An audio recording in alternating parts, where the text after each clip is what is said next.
اللہم صلی علی سیدنا محمد وعلی آل سیدنا محمد وبارک وسلم۔ Daily Islamic network YouTube channel پر آپ سب کو خوش آمدید۔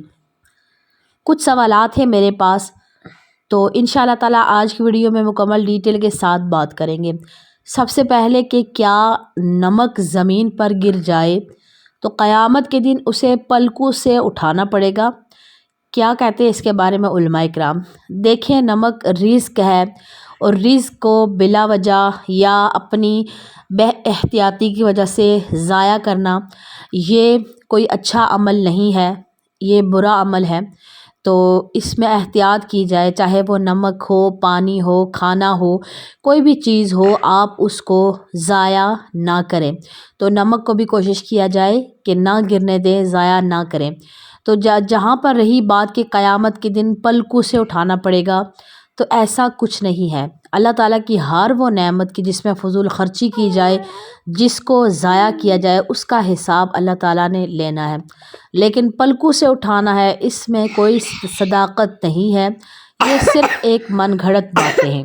اچھا، اگلا سوال کہ اگر دودھ گر جائے ابالتے ہوئے، یا ویسے ہی آپ کے گھر میں دودھ تھا وہ گر گیا ہے، تو اب یہ اس بات کی علامت ہے کہ آپ کے گھر میں نحوستیں ڈیرا ڈال لیں گی، یا آپ کسی بڑی مصیبت میں گرفتار ہونے والے ہیں۔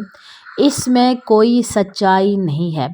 اکثر گھر میں خواتین، بڑی بزرگ خواتین پریشان ہو جاتی ہیں، دودھ ابلتے ہوئے گر گیا یا کبھی کسی کے ہاتھ سے گر گیا تو کہتے ہیں کہ یہ نور ہے، اس کو یہ گر گیا ہے تو اب تو کوئی صدقہ کریں یا مصیبت آنے والی ہے، پریشانیاں آنے والے ہیں۔ ایسا کچھ نہیں ہے، وہ انسان کی اپنی بے احتیاطی کی وجہ سے دودھ گر جاتا ہے، ضائع ہو جاتا ہے۔ تو اللہ تعالیٰ کا دیا ہوا رزق ضائع کرنا یہ ٹھیک بات نہیں ہے۔ رزق کو ضائع نہیں کرنا چاہیے، بلکہ احتیاط کرنی چاہیے۔ ہاں، اگر قدرتی طور پر بعض دفعہ بچوں سے بھی گر جاتا ہے، یا خود سے بھی پتہ نہیں چلتا، ہاتھ سے آپ کے پکڑا ہوا گر جاتا ہے، یا کبھی اونچائی پہ رکھا ہوا نیچے گر جاتا ہے، یا نیچے ہی پڑا ہوا برتن الٹ جاتا ہے، قدرتی طور پر گر گیا، تو اب اس کا یہ مطلب نہیں ہے کہ آپ کے گھر میں نحوستیں آئیں گی، ایسا ہرگز نہیں ہے، یہ ساری من گھڑت باتیں ہیں۔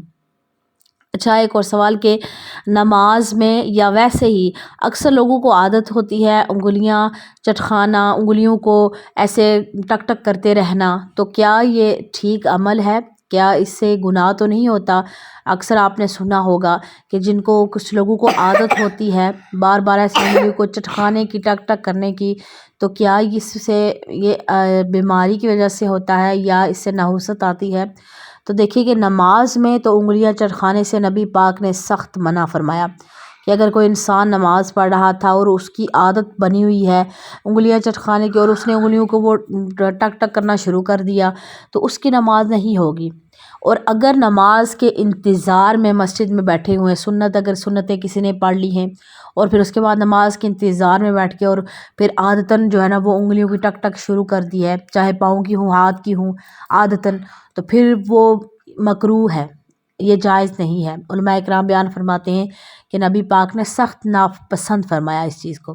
تو ویسے بھی عادتاً بھی ایسا نہیں کرنا چاہیے، یعنی کہ اخلاقی طور پر یہ اچھا نہیں ہے کہ آپ انگلیاں چٹکا رہے، ٹک ٹک کر رہے، تو یہ اخلاقاً بھی اچھا نہیں ہے۔ لیکن اگر کوئی کسی کو عادت بنی ہوئی ہے یا اس طرح، اس میں یعنی ایسا نہیں ہے کہ اب وہ ایسا کرے گا تو اس کو گناہ ملے گا، نہیں، ایسا بھی نہیں، اپنے پاس نہیں فتوے لگانے چاہیے، لیکن اخلاقاً یہ بری بات ہے۔ لیکن نماز میں اس کے سختی سے منع کیا گیا ہے، اور نماز کے انتظار میں اگر لوگ بیٹھے ہوئے تو تب بھی منع ہے۔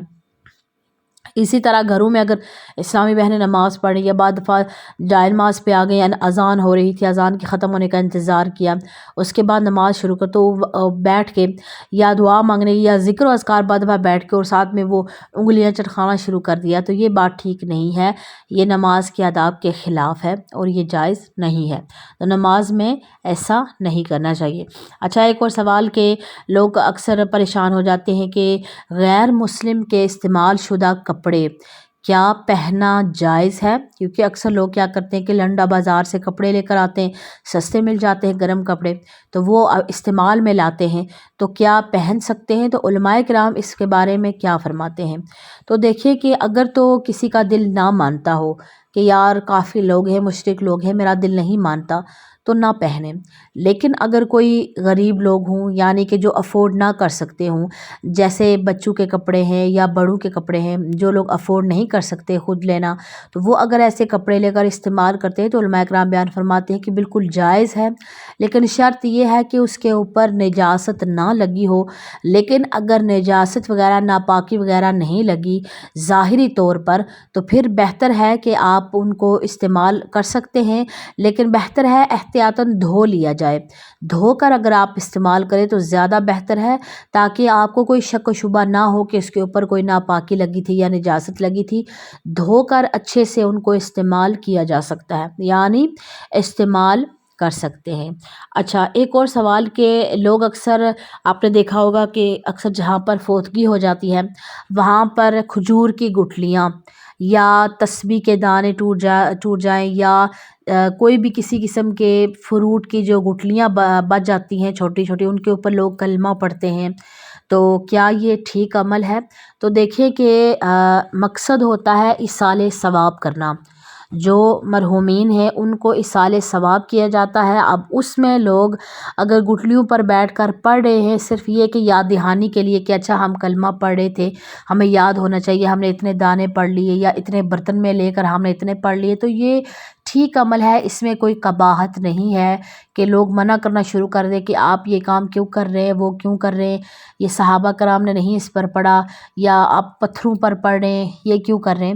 تو دیکھیں کہ یہ ایک جس طرح تسبیح کے دانے ہوتے ہیں اسی طرح انہوں نے رکھے ہوتے ہیں زیادہ تعداد میں جمع کر کے، تو اس میں لوگ پڑھ رہے ہیں تو اس میں کوئی حرج والی بات نہیں ہے، پڑھ سکتے ہیں اس پر، گٹھلیوں پر یا دانوں پر یا پتھروں پر، چھوٹے چھوٹے پتھر جمع کیے ان پر اگر پڑھ رہے ہیں تو اس طرح۔ پھر یہ ہے کہ بجائے خواتین، میں نے اکثر دیکھا کہ خواتین اگر جمع ہو رہی بجائے اس کے کہ وہ باتیں کرتی رہیں تو بہتر ہے گٹھلیوں پر بیٹھ کر کلمہ پڑھیں، ذکر کریں، تو ذکر تو آپ زبان سے کریں، بس گٹھلیاں ساتھ گرا رہے ہیں تو اس میں کوئی حرج والی بات نہیں ہے، پڑھ سکتے ہیں۔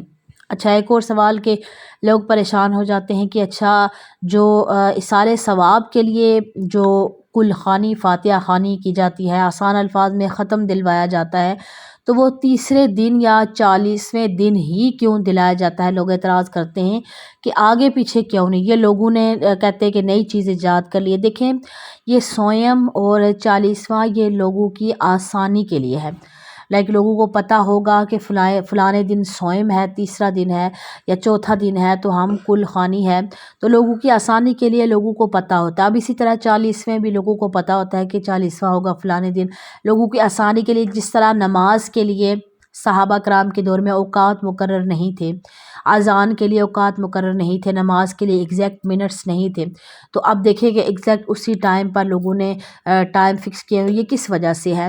صرف لوگوں کی آسانی کی وجہ سے، تاکہ لوگ آسانی سے جماعت، ورنہ جب ایک دن ہوگا 1 بجے اذان دے رہے ہیں، دوسرے دن 20 منٹ پہ، تیسرے دن 30، یعنی پورا ایک ٹائم ٹیبل خراب ہو جاتا ہے۔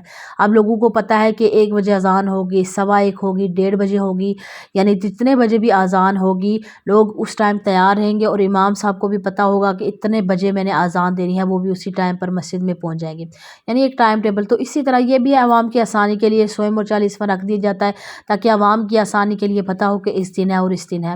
تو اسی طرح سالانہ میں بھی ڈیٹ فکس کر دی جاتی ہے۔ اب ان صحابہ کرام کے دور میں تو ایسا نہیں تھا کہ سالانہ میں فکس ڈیٹ کر دیں کہ جس دن فوت ہوئے اس سے اگلا سال اسی دن، تو بس یہ لوگوں کی آسانی کے لیے کہ اچھا وہ والی ڈیٹ بن رہی ہے، چلے اسی ڈیٹ پر رکھ لیتے ہیں، اپنی یاد دہانی کے لیے، آسانی کے لیے، تاکہ سالانہ ان کو یاد رہے کہ ہم نے ایصال ثواب۔ اصل مقصد تو ایصال ثواب کرنا ہے، یعنی مرحومین کے لیے ایصال ثواب کرنا، انہیں پہنچانا ہے، وہ مقصد پورا ہو رہا ہے، تو پھر باقی باتوں پر اتنا زیادہ عمل نہیں رکھنا، ہمیں نہیں اس پر باقی باتوں پر دھیان نہیں رکھنا چاہیے۔ مجھے امید ہے کہ آج کی ویڈیو آپ کو سمجھ میں آ گئی ہوگی۔ اگر ویڈیو اچھی لگے لائک اور شیئر کرنا مت بھولیے گا۔ السلام علیکم ورحمۃ اللہ وبرکاتہ۔